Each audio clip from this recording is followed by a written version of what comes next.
Welcome to Learning English, a daily 30-minute program from the Voice of America. I'm Pete Musto. And I'm Dorothy Gundy. This program is aimed at English learners, so we speak a little slower and we use words and phrases especially written for people learning English.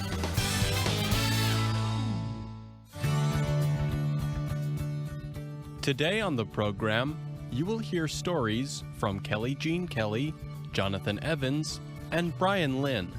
But first, this report with help from Katie Weaver. The hurricanes that hit Puerto Rico in 2017 destroyed most of the island's forest cover. The storms may have given scientists ideas about how the world will react to climate change and increasingly severe weather. Puerto Rico's El Yunque is the only tropical rainforest under the direction of the United States Forest Service. Researchers there are running controlled studies on how plants react to higher temperatures combined with severe weather, starting with Hurricane Maria. Not far away, another group of researchers is looking at how hurricanes affect the forest environment. Forest Service researcher Tana Wood leads a team testing how plants themselves react to higher temperatures. The 2017 hurricane season, with Maria following another storm, Hurricane Irma, has given researchers a chance to see how storms affect the recovery of struggling ecosystems. This is a concern on Caribbean islands, where scientists say rising temperatures could lead to more intense storms. On a recent trip to the Forest Service Research Center, Wood moved through thick plant life and plant leaves the size of laptop computers. She made her way to 3 areas surrounded by infrared panels. The devices raise the air and soil temperature by about 4 degrees Celsius. The plants around the research center were shorter and had more of a brown color than the 3 unheated control areas. The warmed areas operate on 480 volts of electricity. The power lines are separated from the ground, but the scientists wear special footwear to avoid getting shocked in case of an accident. Nearby, scientist Rob Tunnison put what looked like a small mirror around a dark green plant leaf. He spent 30 minutes to an hour working on each leaf. Wood said they are looking at how soils react and temperatures affect natural processes. One example is photosynthesis, the process through which plants turn sunlight into energy while taking in carbon dioxide and releasing that gas and oxygen into the atmosphere. The researchers are also studying nutrients and microorganisms in the warmed areas. They freeze some of the nutrients and organisms and send them to a laboratory in California for examination. Knowledge about plants and soils in tropical areas could eventually be used in models to identify how larger ecosystems react to changes. Wood added that researchers are able to look at the possibility for tropical plants and soils to react to warmer conditions over time. Tropical forests are important in recovering and reusing carbon dioxide, one of the gases that studies have linked to slowly rising temperatures in Earth's atmosphere. And such forests store about 1/3 of the world's carbon, Wood said. They also help produce rainfall across the world by releasing water vapor, which in turn creates clouds. Anything that happens in these systems can have an effect on the world's climate, she said. In February, U.S., British, and international climate agencies reported that 2018 was the fourth warmest year on record. Worldwide production of heat-trapping carbon dioxide saw its largest increase in 7 years. In all, carbon dioxide emissions worldwide have increased 55% in the past 20 years. And the U.S. National Oceanic and Atmospheric Administration reports that Earth has warmed on average about 2/3 of a degree Celsius. British weather experts noted in February that the world could set record-breaking temperatures over the next 5 years. Scientists expect the world will produce 37.1 billion metric tons of carbon dioxide this year. Studies from the Global Carbon Project show that is up from 36.2 billion metric tons produced in 2018. Kim Cobb is a climate scientist at the Georgia Institute of Technology.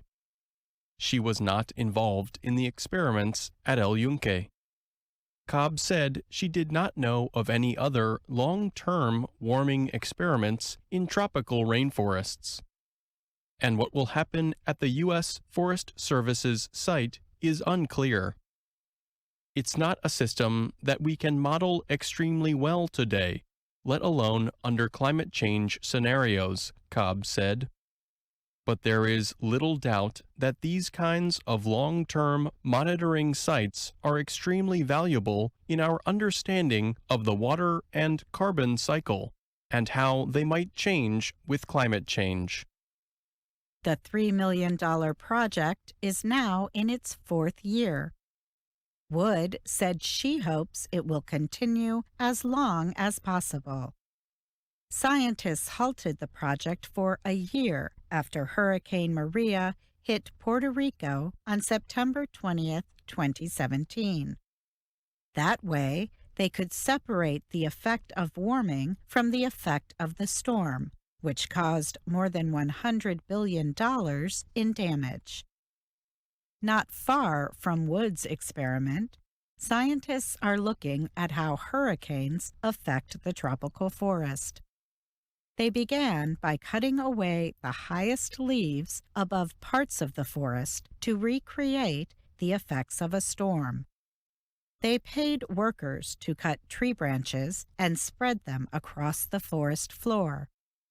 That helped them study how light and water move through the changed ecosystem and the effect that fallen trees have on soil microbes. They also are measuring cloud base heights to get a sense of how changes could affect rainfall. Maria suddenly gave them a real-life test. It poses a lot of challenges, but a lot of opportunities to move the science forward, said Grisel Gonzalez, a project leader. The experiments are expected to continue for several years. That is, unless new storms move into the Caribbean. Another Atlantic Ocean hurricane season starts June 1st. I'm Katie Weaver. And I'm Pete Musto.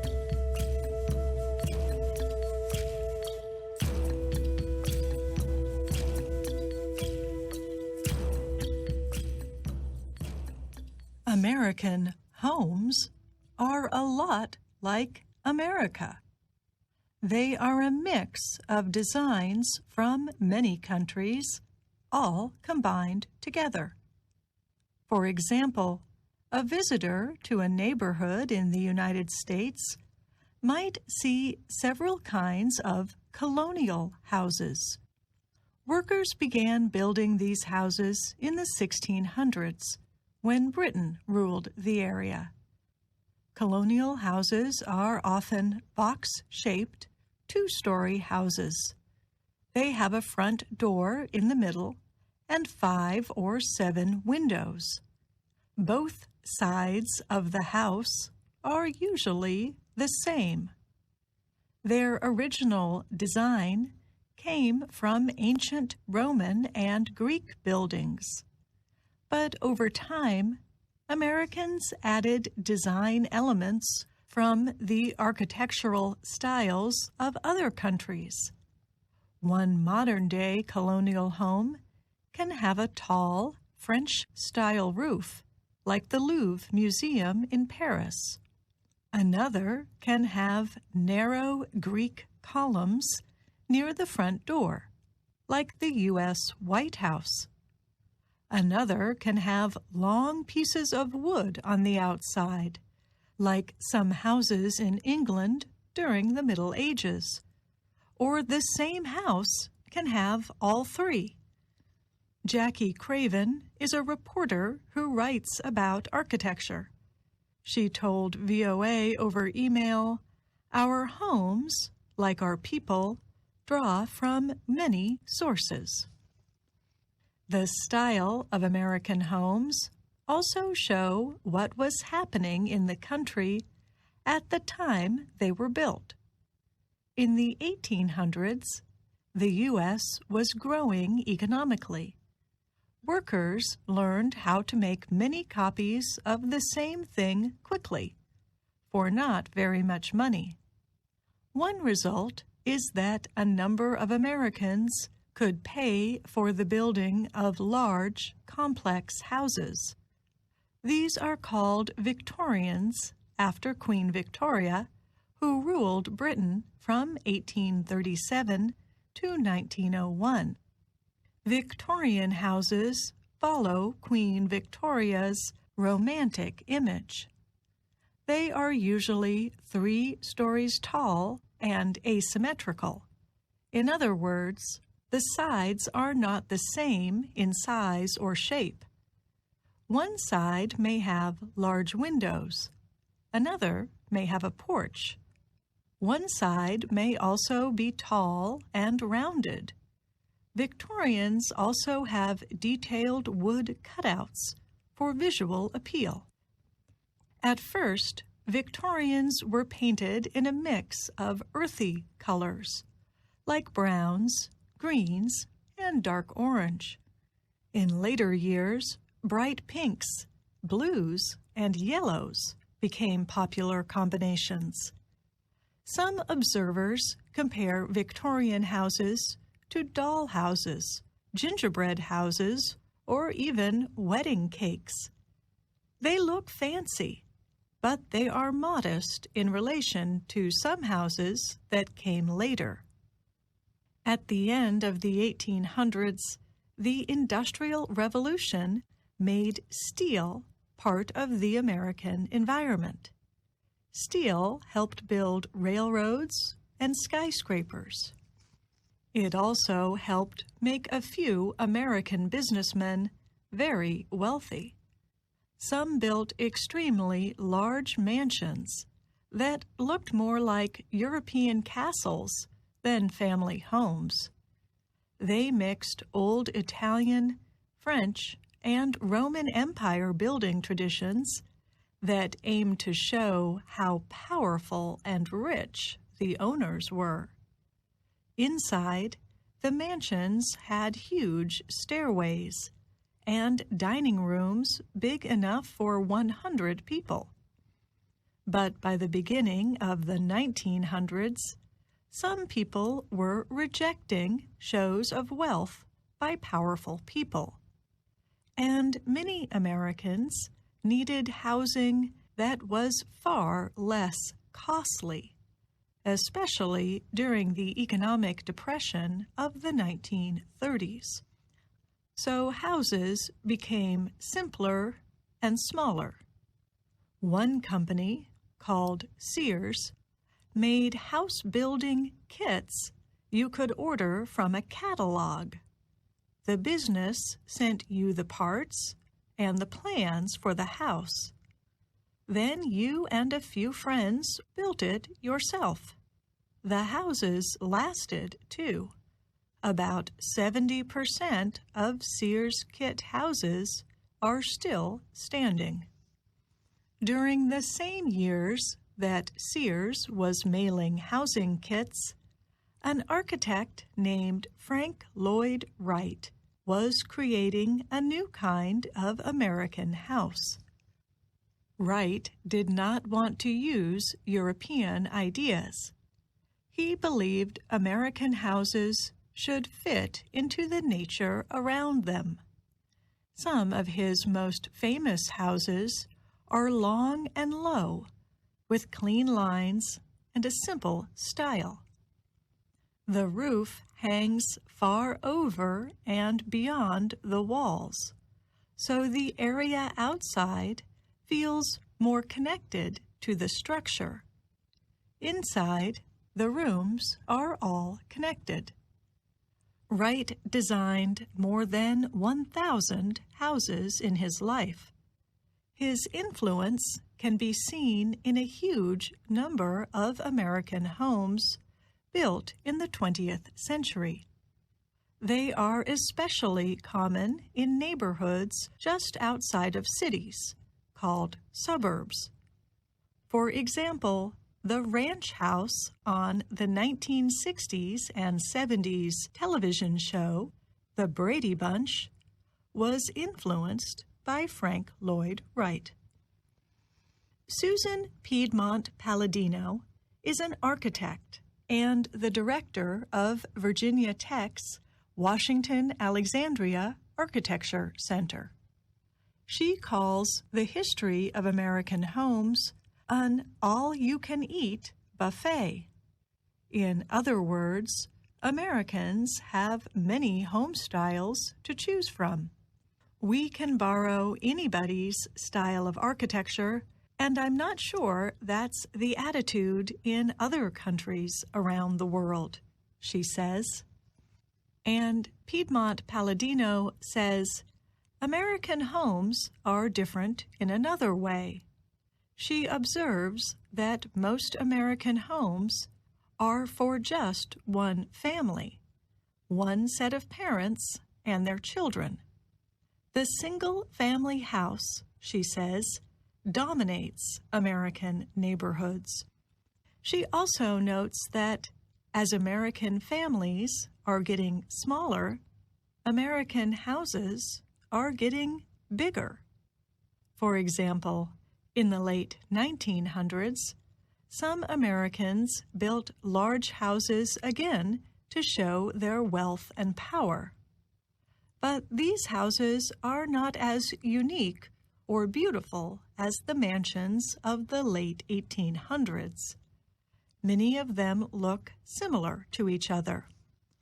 They are known in a negative way as McMansions, mansions that are as common and quickly made as the food at a McDonald's fast food restaurant.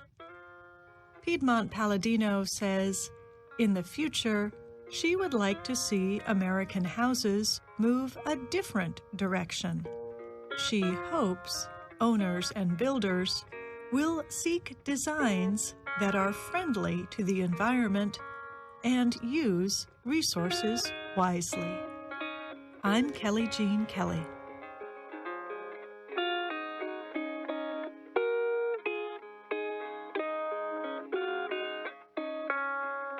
For hundreds of years, African women have been important to the peace and security of the continent. In the 17th century, a group of female soldiers known as the Women Warriors of Dahomey defended their homeland against invaders in what is now the country of Benin. Eritrean women fought alongside their men during Eritrea's 30-year fight for independence in the 20th century. The women also healed the wounded and repaired equipment for return to the battlefield. African women, however, continue to face harassment and discrimination at all levels of military service. And when the conflicts ease up, they often receive less recognition than male armed forces members. In South Africa, changes in gender policy have led to a slow improvement in the years since the end of racial separation.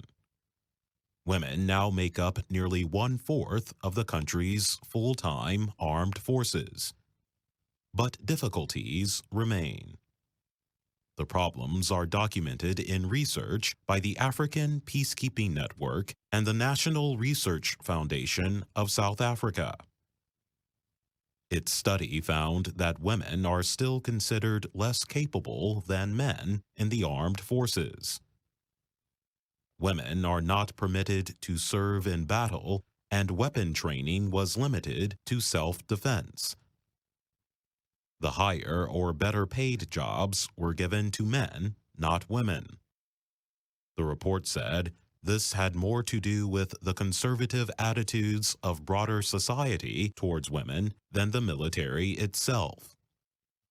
In some African countries, women serve in smaller numbers in the armed forces. In others, women are blocked from some duties or barred from joining the military altogether. That has not prevented some women from rising to the highest positions in their country's militaries. For example, Mosiviwe Mapisa Nkakula is the longest-serving female defense minister on the African continent. She has been South Africa's defense minister since 2012. Kenya's defense minister, Rachel Omamo, has served since 2013. In the past 2 years, Kenya and Uganda appointed their first female major generals. And Marie-Noelle Koyera has led the Central African Republic's armed forces for nearly 2 years. Elizabeth Fitzsimmons is the United States Deputy Assistant Secretary for the Bureau of African Affairs.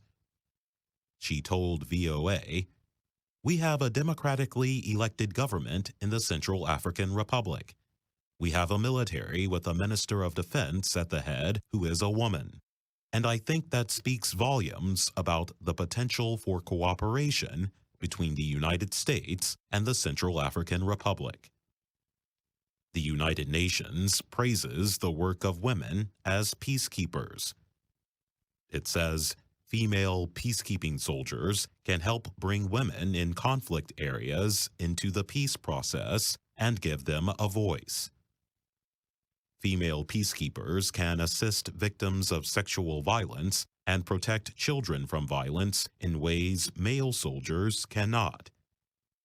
In some cultures, only female peacekeepers can speak to women in need of aid. That has led to a higher number of women in civilian peacekeeping positions, but not in military peacekeeping operations. In the 7 active peacekeeping operations in Africa, women make up less than 4% of military personnel. Bintou Keita of Guinea is the UN's Assistant Secretary General for Peacekeeping Operations. She said the UN is working to achieve gender parity by the year 2030. Keita wrote, "Women peacekeepers act as role models in the local environment, inspiring women and girls in often male-dominated societies to push for their own rights and for participation in peace processes." Fatuma Ahmed is Kenya's first female major general.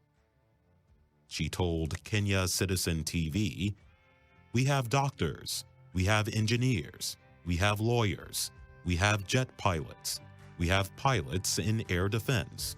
We are spoiled for choice. This is just the beginning." I'm Jonathan Evans.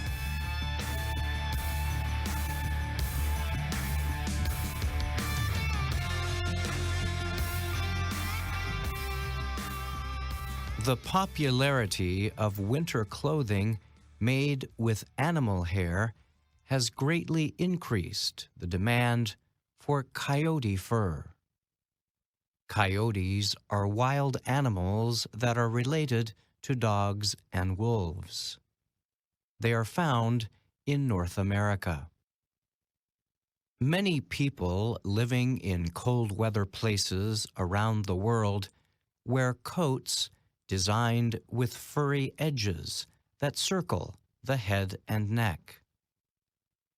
Many clothing companies use coyote fur from the United States to create these kinds of coats.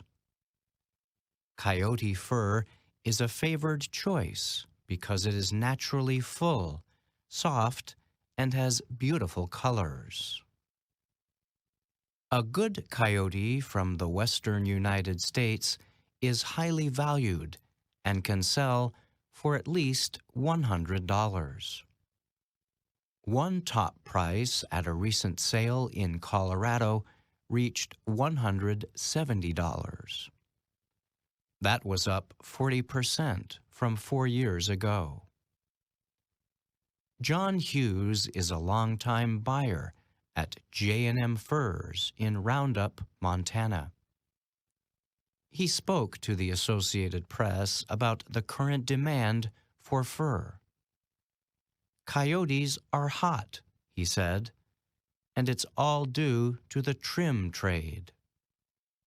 The best time for trapping coyotes is in late fall and early winter, when coyote coats are at their fullest. But a lot of the selling happens in late winter. Much of the fur is sold at big auction houses in Canada. Local sales are also held in areas near where the animals are caught. One such auction was recently held in the small town of Herkimer, New York. People gathered in a local community center there to take part in the auction. Tables inside were filled with hundreds of furs from coyotes and other animals. The selection included muskrats, beavers, mink, fox, otters, and bobcats. Fur experts say the increase in demand for coyote fur started with coats made by Canadian clothing company Canada Goose. The coats are recognizable by the company's official design that shows the Arctic Circle. Canada Goose coats saw a big jump in sales in 2013. It happened after American model Kate Upton wore one of the company's coats over her swimsuit in a photo that appeared in the U.S. magazine Sports Illustrated. Over the years, more famous people and their fans have also chose to wear the fur-lined coats. Canada Goose coats can now sell for up to $1,000. Mark Downey heads Canada's Fur Harvesters Auction Company in North Bay, Ontario. Canada Goose is always the name that people relate to, he told the AP. But there are so many other brands that make similar coats. Downey said that most of these kinds of coats include coyote trim around the neck of the coat. Downey predicts the large demand for coyote fur will continue.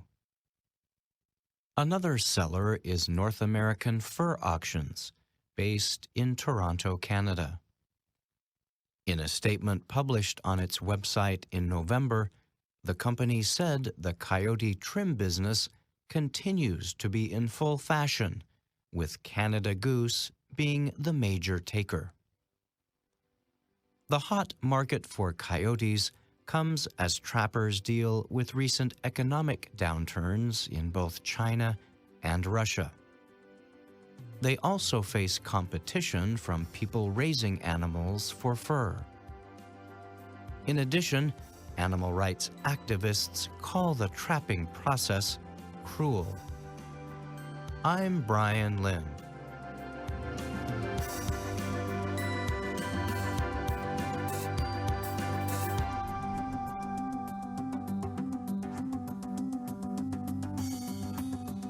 And that's our program for today.